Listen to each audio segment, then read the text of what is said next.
Hey guys, I'm going to tell you guys that this video is going to be triggering for probably a lot of you that are subbed to me. But I'm going to read this. This was sent to me from someone, and I'm going to read it today because a lot of you have been private messaging me your own stories, and I really appreciate that a lot. So I'm going to share one that happened about an hour and a half away from me. And this happened almost a year ago, so it would have been May 24th, 2019. And so I'll just start reading it. And I've had to change the names in here. So at about 11:30 p.m., Jane was sleeping in her bedroom that she shared with her boyfriend John, when suddenly Jane was woke up by John pulling her hair and screaming at her, asking her who the hell is Tom. And it turned out that Tom was a realtor who Jane was working with because she was quietly planning her escape from this relationship.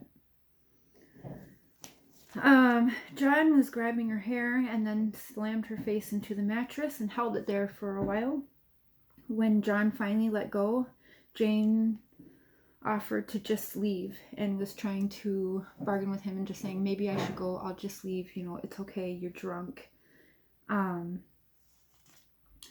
And John finally let her go, and he had her phone hidden before she even woke up. And she asked, can I get my phone back? And John grabbed Jane by the hair again. Jane finally was let go. Again, she started searching for her phone while John kept screaming at her. She keeps looking where he hid her phone to get help.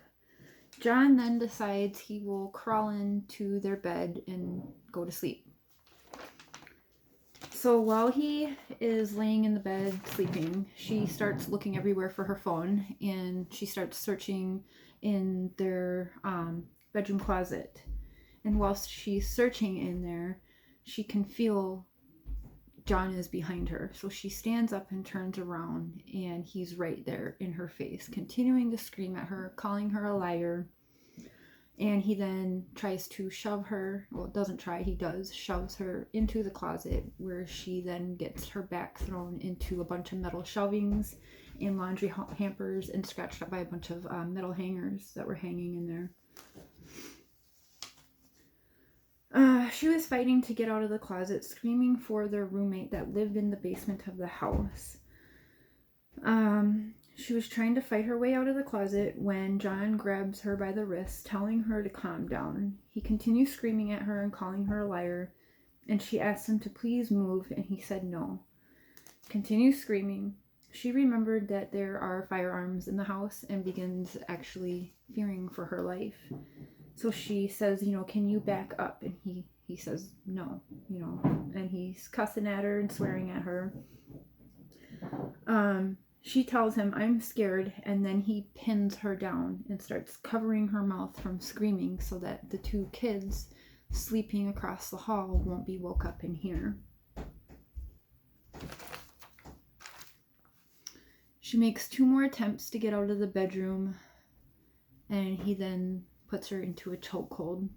And she gets out of the first chokehold and tries to open the bedroom door, and he goes up behind her and puts her in a second chokehold. He yells at her to knock her shit off, that she needs to calm down. And finally she gets away, and John is standing there. And the police report will end right there. However, I know that that's not where it ends. And I know that because this is the person that I share my 2 daughters with. So that's why I won't say names, but soon I'll put it all out there. Mugshots, everything. Now with me, he's had 911 disconnects, and I never reported anything. When I tried to, he kind of got away with it. He pulled the phone out of the wall and then took off. So he kept getting away with it.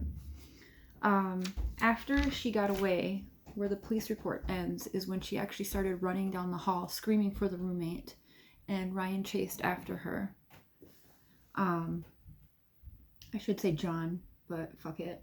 Anyways, he chased after her and then grabs Jane by the shirt, and so hard the shirt rips off of Jane. So she is now running, trying to get to the basement to the roommate in nothing but a bra. The roommate gives Jane a new shirt to put on because he had actually had to call the police. So the police were now on their way.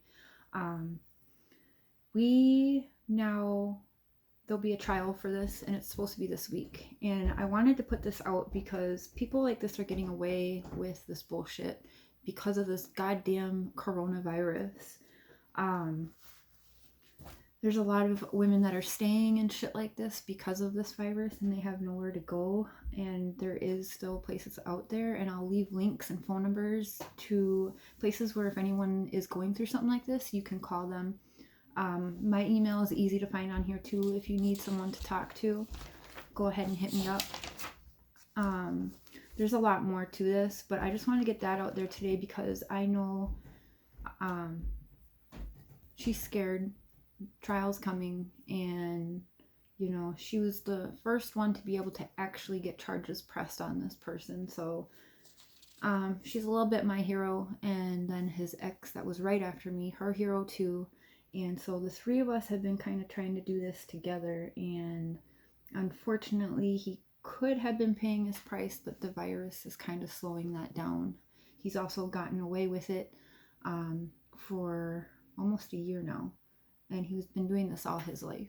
So just remember, you don't have to stay in something like this. You can call anyone, seek help. I'll link everything for you. Just because there is a coronavirus doesn't stop domestic assault and abuse places and the people out there and counselors from helping you. That is absolutely not true, and you do not need to stay there where you are. I want everyone to be safe, everyone be kind to everyone, and enjoy the rest of your Monday. Love everyone. Bye.